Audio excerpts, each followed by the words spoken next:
2022년도 맞이하는 추수감사주일입니다.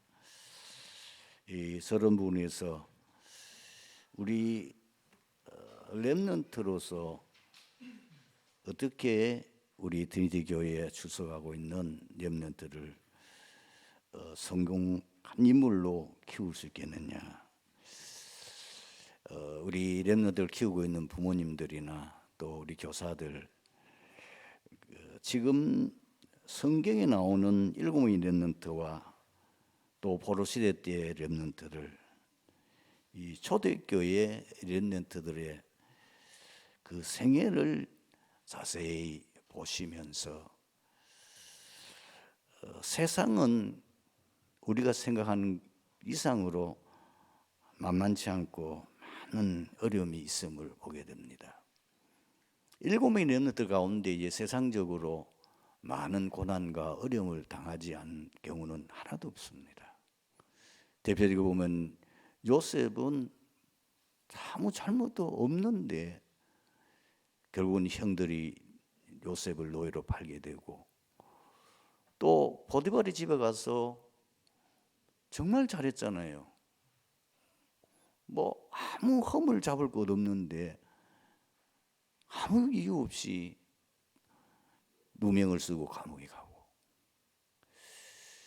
이런 내용들을 보고, 또 다윗 같은 경우에도 보면은 나라가 지금 큰 위기를 맞이하기 위해서 나라를 구원하는 1등 공신이 아닙니까? 골리앗을 꺾고 그리고 블레셋에서도 나라를 구원했는데, 이 사울 왕이 다윗을 죽이려고 온갖 방법을 다 쓰고 군대를 동원하고 죽음의 위기를 수없이 넘기게 되어지고, 이 바빌론 포로로 잡혀갔던 그 렘드가 뭘 잘못했습니까? 아무 잘못 없는데 자기의 그것과는 아무 상관없이 나라가 망하고 성전은 파괴되고 포로로 잡혀갔단 말이에요. 초대교회도 보세요. 초대교회인들이 뭘 잘못했어요? 오직 복음 제대로 붙잡고 예수 그리스도를 믿고 복음 전하겠다고 하는 그 한 가지 밖에 없는데도 얼마나 많은 박해를 받게 되집니까? 왜 그럴까요? 왜 세상은 계속 그럴까요? 이걸 우리 렘넌트들에게 이해를 시켜야 돼요. 지금 보세요. 아까 우리 장로님들 기도했지만은 우크라이나 뭘 잘못했어요? 아무것도 잘못 없는데 이 푸틴이라는 소련의 대통령이 전쟁을 일으켰단 말이에요. 많은 피해를 입게 돼요. 전 세계가 지금 어려움을 당하고 있어요. 왜 이런 일이 일어났냐 말이에요. 왜 그 지도자 속에 그렇게 그 악한 마음을 가지고 이렇게 많은 희생을 하게 만들고 많은 악항을, 이 재앙을 오게 하느냐. 세상은 마귀가 지배하고 있단 말이에요. 이거를 우리 렘넌트들에게 확실하게 이해시켜야 됩니다. 성경의 근거를 때도 요한복음 16장 11절에 어떻게 기록되어 있습니까? 이 마귀를 보고 세상 임금이라고 했어요. 그리고 고린도 후서 4장 4절에 보면은 사도 바울이 고린도 교인들에게 편지를 보내는 그 내용 가운데에 이 사단이 바로 세상 신이요, 사람의 마음을 미혹해서 이 그리스도의 복음을 절대로 받아들이지 못하도록 역사한다라고 기록하고 있습니다. 우리 렘넌트들은 한 번도 경험하지 못했어요. 이미 우리는, 나이가 드신 분들은 세상을 오래 살다 보니까 이런 경험, 저런 문제, 말도 안 되는 일, 생각지도 않는 많은 어려움을 겪고 우리가 살아왔어요. 그래서 세상은 흑암이 지배하고 있다, 금방 알아들어요. 그렇죠? 맞네.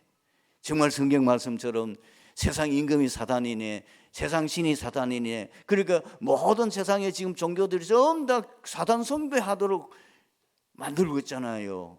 모든 세상 종교가 뭐요? 귀신 섬기는 거 아닙니까? 그걸 가지고 귀신 섬긴데 뭐예요? 우상 숭배하도록 만들어서 인간을 멸망시키다는 말이에요. 이 진짜 사단이 도적이 아닙니까? 도적이 오는 것은 도둑질하고 죽이고 멸망시킨다는 말을 우리는 이해되는 거예요. 이것도 모르고 살아간 사람들 많이 있죠. 이것도 모르고 잘된 줄 알고 우상에 가서 빌고 그리고 귀신 섬기고 그러다가 자손 대대까지 망하는 줄도 모르고 살아가는 어리석은 사람들이 있는데 우리는 이제 그걸 안단 말이에요. 그렇다고 하면은 앞으로 우리 렘넌트들이 세상 살아가야 되고 이 세상을 살려야 되고 세계 복음화해야 될 굉장한 이 사명을 가지고 있는 우리 렘넌트들, 한 번도 경험하지 않았고 앞으로 그들이 살아갈 앞길에 되는 많은 우리가 겪었던 것처럼 어려움들이 올 건데 어떻게 이 우리 후대들을 성경에 나오는 일곱의 렘넌트처럼, 어떻게 하면 성경에 나오는 그 포로시대 렘넌트처럼, 어떻게 하면 우리 초대교회 렘넌트처럼 그 모든 어려운 환경과 그거는 상관없이 그것을 넘어서고 세계 살리는 렘넌트로 성공하게 할 수 있느냐. 반드시 우리는 렘넌트들에게 계속 각인시켜야 될 게 뭐냐면은 렘넌트의 정체성입니다. 너는 렘넌트야. 어떤 렘넌트냐? 너희는 237 나라 5총족 세계 복음화 위해서 하나님이 특별히 너희들을 선택했어. 그것을 계속 고백하고 그것을 누리도록 만들어야 돼요. 그들의 앞길에 많은 어려움이 옵니다. 그 어른 앞에 딱 벽 앞에 웃었을 때 이 렘넌트가 뭘 딱 붙잡아야 됩니까? 나는 이 시대에 살릴 렘넌트다. 그것이 확실하게 가지면은 그 앞에 벽도 들어갈 거 없죠. 분명히 하나님 나와 함께 하시사 이런 재앙들을 막기 위해서 나에게 특별한 사명을 주셨고 이 사명 때문에 내가 이 땅에 온 거야. 내가 온 것이 아니고 하나님이 나를 이 땅에 보내셨어. 그 렘넌트라고 하는 굉장한 자부심과 자긍심과 이거를 렘넌트들이 심지 않으면은 앞에 어려운 문제 만나면은 흔들리는 거요. 왜 이런 어려움 오느냐고. 다른 사람은 잘 사는 것 같은데 왜 나에게만 이런 어려움 오느냐고. 주위 친구들 보니까 다 기본 가문도 좋고 다 잘 살고 문제 없는데 왜 우리 가정만 어려운가? 이래 돼 버리면은 무너져 버려요. 하나님이 이런 가문에 나를 보는 건 이런 가문 살리라고 나를 증인으로 쓰시려고. 이런 가문들이 얼마나 많으냐. 우리 가문처럼 우리 가정처럼 이런 문제 속에 빠져있는 가정들 얼마나 많으냐. 내가 거기 증인이 돼. 그 사람 다 살리고 그 가문을 살리기 위해서 하나님 나에게 특별하게 부르신 거 아니냐. 7명의 렘넌트들은요 그거 확실히 잡았어요. 바빌론 포로 갔던 그 다니엘 세 친구가 뭐 뜻을 정했단 말이 그 보통 말이 아니잖아요. 내가 여기서 하나님 살아계신 걸 증거하겠다. 알고 있는 거예요. 우리 민족이 왜 이렇게 처참하게 멸망됐는지 알고 있는 거예요. 복음 놓치고 사명 놓치니까 하나님이 우리 민족에게 이런 고난을 주어서 억지 성교하게 하는 거 아니냐. 이제 그걸 이제 딱 알고 그래서 그럼 좋다. 이제는 우리가 제대로 이제 언약 잡고 응답 받아서 내가 증거를 보이겠다. 그게 뭐예요? 포로시대 렘넌트란 말이에요. 그래서 여러분들 아무 걱정할 거 없어요. 이미 하나님께서 렘넌트에게 하나님의 자녀의 신분과 권세 주었잖아요. 사명 주었잖아요. 그걸 누리면 돼요. 하나님 자녀에게 엄청난 신분과 그리고 엄청난 권세, 그 권세 뭘 주었어요? 사용하라고 준 거 아닙니까? 누구 이름으로? 예수 이름으로 신분 누리고 예수 이름으로 권세 사용하라, 그 말 아니에요. 앞에 벽이 있습니까? 예수 이름으로 그 흑암을 결박했어요. 예수 이름을 가지고 권세 사용해 봤어요. 우리가 그 예수님은 모든 저주를 없애요.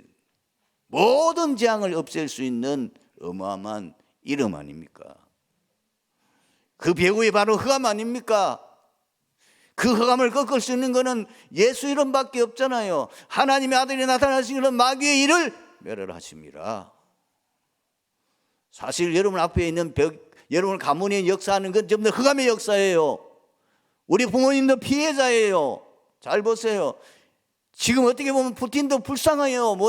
사단에게 잡혀가지고 지금 사단의 꼭두각시 노름하고 있는 거 아닙니까? 도구로 사용되고 있는 거 아닙니까? 사단이 오니 죽이고 멸망시키는, 이 지구 멸망시키려고 하는 일에 그 어리석은 자가 지금 사단에게 잡혀가지고 심부름하고 있으니까 그 흑암, 푸틴 속에 역사하는 흑암 결박해야 된단 말이에요. 두 번째로 여러분들이 이제 우리 렘넌트들에게 확실하게 대비시켜야 될 게 뭐냐면은 한계를 극복할 수 있는 비밀을 가진 자로 세워야 돼요. 지금은 아직 초등학교도 안 들어간, 학교도 안 들어간 아이들은 별 한계를 못 느끼지만 당장에 초등학교 들어가거나 학교만 들어가도 학업에 대한 한계를 느낄 겁니다. 아, 이게 잘 안 되네. 공부가 잘 안 돼. 그리고 운동도 해보니까 어떤 친구는 운동을 잘하는데 나는 잘하는데, 어떤 친구는 굉장한 재능을 가지고 있는데 굉장한 달란트가 막 머리도 좋고 똑똑한데 나는 안 돼. 사회 나가면 더 합니다. 앞으로 너희가 사회 나가면 이런 한계를 수없이 겪으면서 네가 그걸 못 넘었으면은 거기에서 좌절하고 거기에서 낙심하고 거기에서 네가 늘 갈등하면서 인생을 살아야 돼. 그래서 위로부터 내리는 힘을 네가 공급받아야 되는 거야. 네 힘으로는 세상 못 이겨. 네 힘 가지고는 지금의 한계를 극복 못해. 그래서 하나님이 약속하셨잖아. 오직 성령이 너에게만 심으면 너희가 권능을 받고 예루살렘과 온 유대와 사마리아와 땅 끝까지 네 증인이 되리라. 그러면서 증거를 대는 거예요. 요셉 봐. 요셉이 어떻게 해? 그 애굽의 재앙과 근동지면에 있는 그 재앙을 막을 수 있지. 바로 왕이 고백했잖아. 요셉 보고. 너처럼 여호와의 신에 감동된 자 찾아볼 수 없다는. 다윗이 어떻게 그 역사를 이룰 수 있느냐. 그 어려움 속에도, 그 한계 속에도 그 감히 왕도 겁을 내고 벌벌 떨고 그 용맹스러운 이스라엘의 모든 장군들도 벌벌 떨고 그 골리앗들 앞에 그야말로 지지군도 벌벌 떨고 왔는데 어떻게 다윗이, 그것도 소년이 담대하게 골리앗을 향하여 나갔습니다. 너는 칼과 창과 단창으로 내게 나오거니와 나는 네가 모욕하는 만군의 여호와의 이름으로 나오노라. 확실하게 말했어요. 오늘 하나님 너를 내 손에 부실 것이다. 그리고 이 온 천하에 여호와의 살아계심과 구원이 칼에 있지 아니함을 내가 증거하겠다. 다윗이 또라이입니까? 어디 그런 담대함이 없죠? 성경에 분명히 나왔어요. 사무엘부터 기름 부음 받고 난 뒤에 다윗은 어떻게 표현되었습니까? 여호와의 신에 크게 감동되니라. 위로부터 능력 받은 거예요. 다니엘 다 마찬가지. 초대교회 어떻게 그 박해 속에서도 그 죽음 앞에도 당당하게 자기 신앙 고백하고 죽음의 자리에 나갈 수 있었습니까? 사람이 죽음 앞에 서면은 다 두렵고 떨립니다. 어디가 그게 아무 죽는데도 그 얼굴이 천사 얼굴같이 될 수 없습니까? 그 힘입니까? 어떻게 스데반이 죽는데, 돌에 맞아 죽는데 그 얼굴이 천사 얼굴같이 될 수 있냐고 말이에요. 성경은 분명히 말합니다. 기록되어 있어요. 이 스데반이 성령이 충만하여 그 얼굴이 천사 얼굴같이 같다. 하나님이 위로부터 주시는 힘을 다 받으니까 아무도 들어온 게 없는 거예요. 한 개 걱정 없는 거예요. 이 능력 없으면 안 돼요. 이 능력을 계속 받는 기도의 비밀이 우리 렘넌트 속에 있어야 되는 거예요. 다 그 비밀을 받는 기도의 비밀들을 7명의 렘넌트와 이 초대교회 그리고 포로 시대에 히브리서 11장에 나오는 그 위인들의 독특한 특징이 뭐죠? 다 이 비밀을 가지고 있었다고 말이에요. 이걸 렘넌트가 세상 나가기 전에 확실하게 체험하고 그걸 딱 붙잡고 나가야 돼요. 세 번째는 뭐냐? 앞으로 렘넌트 가는 길에는 가시밭길이에요. 밖에서 오는 시험, 특히 우리 렘넌트들이 세상 나가게 되고 이제 많은 사람은 접하게 되면 될수록 뭐야? 제일 큰 시험이 뭐죠? 사람으로부터 오는 시험이에요. 사람으로부터 갈등, 사람으로부터 오는 그리고 상처, 그 사단을 통해서 사람을 통해서 오는 그 마음에 그 말 듣고 이리저리 하면 상처받고 이런 시험들이 많이 와요. 그리고 환경을 통해서는 시험 나가보니까 환경이 만만치 않단 말이에요. 너무나 어려운 환경이라 이런 시험들 만나게 된다고 말이에요. 그럴 때다가 내 내적으로도 뭐요? 여러 가지 갈등이나 내가 이미 태어나면서부터 영적 문제 가지고 있잖아요. 이거는 창세기 3장 사건부터 오는 영적 문제인데다 거기에다가 조상들로부터 많은 영적 문제가 더 붙었어요. 오래된 거예요. 그런데 인생 살면서 뭐 이런저런 상처받을 일이 한두 가지입니까? 그러니까 내적 갈등이 올 수밖에 없는 거예요. 요걸 사단이 이용하는 거지요. 지금 세상 환경과 사람과 그리고 내게 아닌 내적인 갈등과 이 상처나 이런 문제들을 가지고 내가 가지고 있는 문제점들 가지고 사단이 집중 공격해서 우리를 자꾸 넘어뜨리는 거예요. 7명의 렘넌트는 어떻게 했죠? 이런 문제를 만났을 때에 사람부터 오는 거 다 수용했어요. 세상 환경으로부터 오는 거 다 수용했어요. 당연하다. 제일 중요한 게 당연하다고 봐야 돼요. 사람으로부터 갈등, 시험 당연해요. 그 사람 보고 나를 보면 뭐 그 사람 볼 것도 없어요. 나를 보면 당연해요. 내 모자라. 나는 많은 문제를 알고 있어요. 나는 많은 상처를 가지고 있어요. 나도 모르게 사람관계 하다 보면은 남에게 상처를 줄 수 있고 나의 약한 것 때문에 사람을 어렵게 할 수 있는 거예요. 그러면 상대방이 불쌍하잖아요. 왜 이해가 되는 거야? 아, 그래. 문제 당연히 올 수밖에 없느냐? 아까 얘기했지만 지금 세상은 사단이 지배하고 있는 세상인데 환경이 어려울 수밖에 없지. 당연하지. 그거로 끝나면 안 돼요. 초월해야 돼요. 거기에 내가 묶이면 안 되지. 초월해야 되는 거예요. 이러려면은 나에게 된 하나님의 절대 계획을 딱 발견해야 돼요. 이런 세상에 내가 왜 살아야 되는지, 하나님 왜 이런 세상에 나를 보내셨는지, 내가 태어난 가문과 내가 태어난 나라와 그리고 태어난 이 지금 세상, 왜 이 땅에 나를 보냈느냐, 복음해 보라라고, 세계 복음화하라고, 그 절대 계획 때문에 나를 보내신 거잖아요. 그 절대 계획을 딱 발견하고 뭐 해야 됩니까? 이제는 오직 여호와만 바라보고 집중. 다니엘은 하루에 3번씩, 그렇죠, 예루살렘을 향하여 열린 창문 그 방향을 향하여 전에 행하던 대로. 그 말은 뭘 말하는 거죠? 다니엘서 1장 8절 9절 뜻을 정하고부터 계속 했다고, 수십 년 했다고 말이에요. 집중의 시간을.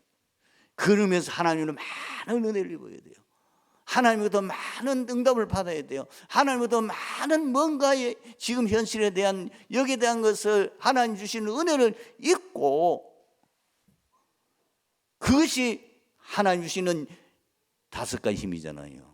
영력, 지력, 체력, 경제력. 이 힘을 가져야 초월하고 너는 진짜 세상 살릴 수 있는 렘넌트가 되는 거예요. 이것이 언제 돼야 되느냐는 거예요. 렘넌트 되면 100% 성공하는 거예요. 여러분, 이렇게 이야기하니까 굉장히 복잡한 것 같은데 쉬워요. 성경에 나오는 7의 렘넌트, 그리고 포로시대의 렘넌트, 초대교회 이 나오는 히브리서 11장에 나오는 믿음의 위인들에 대한 그 내용들을 잘 정리해 가지고 아이들하고 계속 포럼해보세요. 지금 이런 3가지 앞에 와 있는 이런 문제에 대한 거는, 아, 이때는 다윗은 이렇게 했구나, 이제 그게 보이는 거예요. 아, 이런 경우에는 사도 바울은 이렇게 했네. 예를 들어 볼게요. 제가 이름을 잊어버렸는데, 제가 그 위인들에 대한 그 전개를 읽는 가운데서 영국에 유명한 육상 선수가 있었는데, 이 사람은 올림픽에 나가면 금메달 딸 완전히 실력을 갖춘 사람이라. 그래서 이제 올림픽이 벌어지게 되니까 막 난리 났어요. 100m에는 이 사람보다도 더 빨리 달리는 선수가 없어요. 그래서 막 저 선수는 나가면 틀림없이 금메달을 딴다, 이래가지고 막 난리가 났어요. 세계에 소문날 정도 됐지요. 그래서 영국에 100m 선수로 출전하게 됐어요. 그런데 하필이면은 그 100m 결승전 하는 날이 주일날이라. 이 사람은 진짜 신앙인. 포기했어요. 나는 주일날 이 100m 결승전 하는 날은 못 간다. 또 난리가 났어요. 안 믿는 영국에 있는 많은 신문들과 많은 사람을 막 비난했어요. 그럴 수 있느냐 말이에요. 국가의 위신도 생각하고, 그리고 사실 여러분 금메달 따는 것은 평생에 한 번밖에 없을 수도 있잖아요. 2번 금메달 딴다는, 그번에 딴다는 보장도 없잖아요. 그런데 이 사람은 다른 거지 않았어요. 그리고 그 다음 날은 뭐 했냐면은 200m 결승전이 있는 거예요. 사실은 이 사람이 200m 주종목이 아니에요. 그런데 주위에서 나가보라, 자신도 출전하겠다. 금메달 땄어요. 그 외에도 뭐 유지카 선수 아니가지고 개주에서 금메달 땄어요. 완전히 이제는 출세했죠. 그런데 그 사람이 나중에 중국에 선교사로 갔어요. 선교사로 생생을 마쳤어요. 여러분, 이런 내용들은 우리 렘넌트들에게는 얼마나 좋습니까? 우리 안재현 장로하고 좀 하나님 지혜 받아가지고 이런 것을 잘 이렇게 그림이나 짧게 하면서 한번 이거를 책을 만들어 봤어요. 진짜 이걸 하나님 특별한 지혜 얻어가지고 시중에 나오는 책들 그걸 참고하면서 우리는 복음적인 관점에서 보고, 이런 내용들은 아이들 한번 들으면은요 제대로 은혜 받는 사람은 꼽혀버리잖아요. 완전히 각인돼 버리잖아요. 아, 그렇네. 진짜 이 사람은 정말 하나님을 사랑하는 사람이요, 정말 이 사람은 복음 위해서 하나님 주신 그 삶 위해서 사는 사람이었구나. 이런 것들이 이 아이 속에 딱 들어버리면 그 아이의 인생이 바뀌어버립니다. 그렇죠? 그 속에 진짜 감명받아 보면 인생 바뀌어버려요. 그런 인물들이 너무 많아요. 뭐 기도의 사람은 조지 밀러가 도대체 기도 어떻게 했는지, 어떻게 기도 응답 받았는지, 그거를 정말로 리얼하게 모든 아이들이 보고 정말 감동받을 수 있도록 뭔가 이런 것들을 만들어 놓고, 좀 우리 렘넌트 그런 분야의 재능인 분들이 모여서 머리를 맞대고 한번 해보세요. 이렇게 해가지고 이걸 계속 아이들에게 해주면은 그 인생이 바뀌어버린다니까요. 렘넌트 때 이런 게 들어가 버리면은 뭐 너무나 증인들이 많으니까 뭐 이런 내용들은 더 세밀하게 증인들의 얘기들 들어보면은 우리가 인생 요 세 가지만 제가 하겠지만 이 세 가지뿐이겠습니까? 우리가 이 아이들을 살아가는 가운데에 별별이라는 일을 다 만날 건데, 그때는 그것이 자기가 만정에 이런 성경에 나오는 일곱의 렘넌트라든지 또 그리고 포로 시대, 그다음에 이 히브리서 11장은 렘넌트들 초대교회 이 중요한 그 믿음의 사람들의 이런 내용들이 완전히 그 아이 속에 딱 정리가 되면은요, 그러고 책이 있으니까 언제든지 책 보면 되니까, 아, 이때는 이런 사람이 이렇게 했구나. 모든 뭐예요? 내비게이션이 다 아이 속에 딱 있는 게 됩니다. 본 시편은 시인 자신과 하나님의 언약의 백성들, 그리고 모든 창조계에 베풀어진 하나님의 은택으로 인하여 여호와 하나님을 찬양하는 다윗의 시입니다. 본시 전체에 나타난 특징적인 내용은 두 가지입니다. 첫째는 하나님이 어떤 분이신지를 보여주고 있습니다. 구원자 되시는 하나님은 을 찬양하고 왕이신 하나님을 노래하되 만유와 전 피조계를 다스리는 왕으로 찬양하고 있습니다. 둘째는 하나님의 사랑이 강조되어 있습니다. 여호와는 긍휼이 많으시고 은혜로우시며 노하기를 더디하시고 인자하심이 풍부하시도다. 오늘 추수 감사주일을 맞이하여 다윗처럼 여호와 하나님께서 베풀어 주신 은혜 감사하며 찬양할 수 있기를 축원합니다. 왜 우리가 하나님 앞에 감사해야 될까요? 놀랍게도 성경을 통해서 보면은 감사를 제일 많이 하고 감사한 신앙인들이 100% 신앙에 승리했다는 겁니다. 그런데 그 사람들이 감사할 조건이 돼서 감사한 게 아니에요. 이 다윗이 감사할 조건이 너무 많았을 때에 감사한 게 아니에요. 이 다윗의 시를 연구해 보면은 이 다윗의 시편에는 쓴 시에는 그가 굉장히 어려웠을 때에 쓴 시가 많은데 시편 23편 같은 경우는 어려울 때 쓴 거예요. 여호와는 나의 목자시니 하나님을 찬양하고 하나님 주신 은혜에 감사한 거요. 실제로 다윗이 쫓겨다니며 어려울 때 쓴 시라니까요. 많은 사람들이 감사할 조건이 있어야지 말합니다. 어리석습니다. 오늘 우리가 감사해야 될 세 가지. 첫 번째 뭐지요? 반드시 하셔야 돼요. 감사를 많이 하는 사람, 성공한 사람들, 응답받은 사람들, 하나님 앞에 귀하게 쓰임받은 사람일수록 감사를 많이 했어요. 그런데 말도 안 되는데 감사했다니까요. 그게 이제 비밀이에요. 우리가 첫 번째 감사할 이유가 뭐죠? 여호와 하나님께서 받은 은혜는 측량할 수 없어요. 우리가 지난 날을 돌아보면은 모든 것이 하나님의 은혜였어요. 이게 고백되어야 된다니까요. 누가 고백했지요? 사도 바울이에요. 어디서 고백했습니까? 고린도전서 15장 10절. 그러나 내가 나된 것은 하나님의 은혜로 된 것이니 내게 주신 그의 은혜가 헛되지 아니하여 내가 모든 사도보다 더 많이 수고하였으나 내가 한 것이 아니요 오직 나와 함께 하신 하나님의 은혜로라. 내가 한 것으로 생각했는데 하나님의 은혜였어요. 왜 그러냐? 하나님의 절대 주권. 다윗의 고백을 보세요.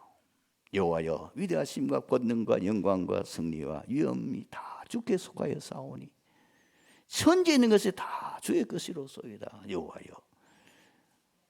주권도 주께 속하여 사오니 주는 높으사 만물의 머리심이니이다. 부와 기가 주께로 말미암고 또 주는 만물의 주제가 되사 손에 권세와 능력이 싸우니 모든 사람을 크게 하심과 강하심이 주의 손에 있나이다. 내가 잘나서 한 거 아닙니다. 하나님의 절대 주권이요. 하나님의 은혜예요. 지금까지 살아온 건 하나님의 은혜 아닙니까? 하나님 은혜 속에 우리가 살아온 거예요. 하나님이 나를 절대 인도하셨다니까요. 역시 또 바울이 고백했어요. 그게 로마서 8장 28절. 하나님을 사랑하는 자 곧 그 뜻대로 부르심을 입은 자들에게서는 모든 것이 합력하여 선을 이루느니라. 모든 만남이 하나님의 은혜예요. 왜 만남입니까? 그게 하나님의 절대 계획에 의해서 만나진 거예요. 그 하나님 절대 계획이 뭐예요? 하나님은 모든 사람이 구원을 받으며 진리를 아는 데 이르기를 원하시느니라. 우리가 이걸 못 깨달으면 만남을 통해서 시험 들고요, 만남을 통해서 평소의 원수와 원망으로 살 수 있습니다. 우리는 이 시대의 복음 회복하기 위하여 우리 장로님과 저와 만난 거예요. 우리 중직자와 만남이 하나님께서 이 시대에 복음 회복하고 세계 복음하라고 이 드리드 교회를 통해서 이 지역 살리는, 세계 살리는 망대로 이 교회를 세우셔서 그 일에 우리 헌신하라고 저와 여러분을 만나게 한 겁니다.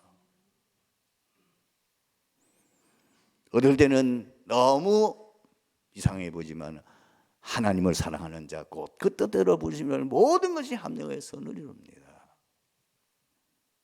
그러니 감사할 수밖에 없어요. 어려움입니까? 합력하여 선을 이룹니다. 망했습니까? 합력하여 선을 이룹니다.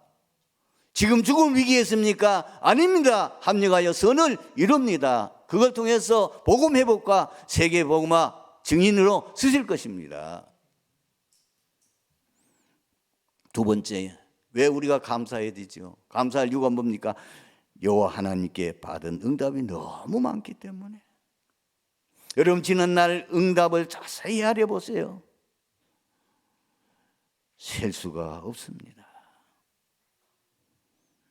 참 어떨 때는 우리가 기도했는데 응답 없다고 낙심할 때도 있었는데 지금 생각해 보니까 그때는 너무 답답하고 초조해서 왜 하나님 응답 안 하시노? 왜 하나님은 이렇게 하냐? 그런데 지금 돌아보니까요, 지나가 보니까 하나님이 가장 정확한 시간표에 따라 응답하셨어요.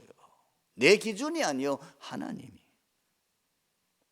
그리고 응답받은 걸 자세히 보니까 뭐예요? 나의 모든 것을 다 하시고 가장 선하게 응답하셨어요. 여러분 최후 응답이 뭔지 압니까? 내게 불필요하거나 해가 되는 것은 하나님이 침묵하셨다는 겁니다. 이 말을 알아들 정도의 신앙이 되어야 감사하는 거예요. 여러분들이 만약에 1,000억을 가진다면 감당하겠습니까? 감당할 사람은 별로 없습니다. 망해버립니다. 그래서 제가 복권 당첨됐다가 나중에 찾아보니까 거의 100% 아니지만 거의 100% 가까이가 망해버렸더라고요. 왜? 감당할 수 없는 큰 돈이 공짜로 들어오니까 감당을 못해. 여러분이 생각하면 막 축복만 주면 될 줄 압니까? 아닙니다. 내가 감당할 그릇이 안 되면, 내게 불필요하면 하나님 안 주시는 거예요. 그래서 응답 없는 거 감사해야 되는 거예요. 세 번째는 여호와 하나님께 주신 복이 너무 크기 때문에,